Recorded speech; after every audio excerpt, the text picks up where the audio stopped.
महात्मा गांधी शहीद दिवस उपलक्षे रक्तदान शिविर ब्रह्मपुर खजुरिया रोड महात्मा गांधी शहीद दिवस उपलक्षे Flora Fountains and Amusement Private Limited परिसर में एक रक्तदान शिविर आयोजन करा।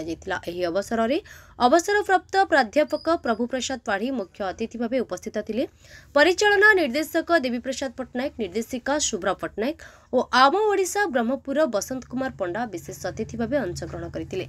शिविरटी डॉक्टर सुज्ञानी नायक एवं एमकेसीजी टीम द्वारा सफल भाव परिचालित होता। 30 मिनट दिबा 2 घंटा पर्यंत चलीथिबा एही रक्तदान शिविर में मोट 73 यूनिट रक्त संग्रह करा जायतिला।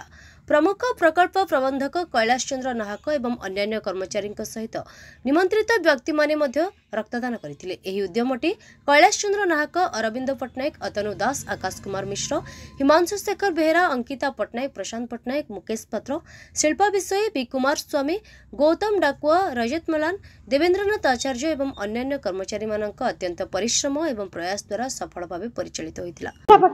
मत बहुत इच्छा थी ब्लड देवी बोली से आम ब्लड डोनेशन कैंप गोटे से आयोजन कलु जे ब्लड देवु समस्त ब्लड आने ब्लडटा केते दरकार रक्तदान महत्दान आम सब जानते तो से किसी कलु आ गोटे माने 300 ml रक्त देले 3 जन जीवन दान पाइबे तो आम से कहीं न करवा समस्ते मु कहूँ समस्ते रक्तदान करंतु।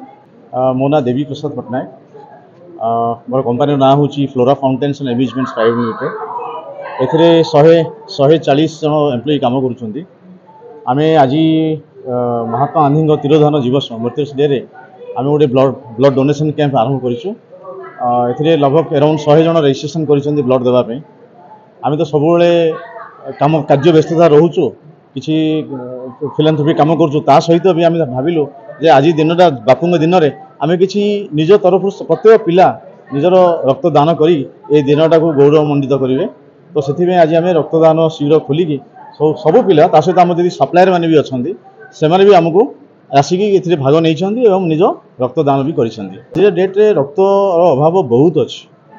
तो आमको प्रत्येक व्यक्ति जीवन में प्रति वर्ष थरे जदि रक्तदान करुच्ची रक्तदान ठूँ महादान बहुत अधिक दान किसी नुह सब बड़ कार्य हूँ यहाँ आम समाजपाई राष्ट्रपाई जो लोक दरकार अच्छी तार से सहयोग हो पार। गंजाम समाचार आपणकर लेटेस्ट खबर पाई लाइक, शेयर, सब्सक्राइब एवं फॉलो करंतु। गंजाम समाचार फेसबुक, यूट्यूब, ट्विटर पेज को अधिक तथ्य पाई विजिट करंतु आम वेबसाइट www.ganjamsamachar.com।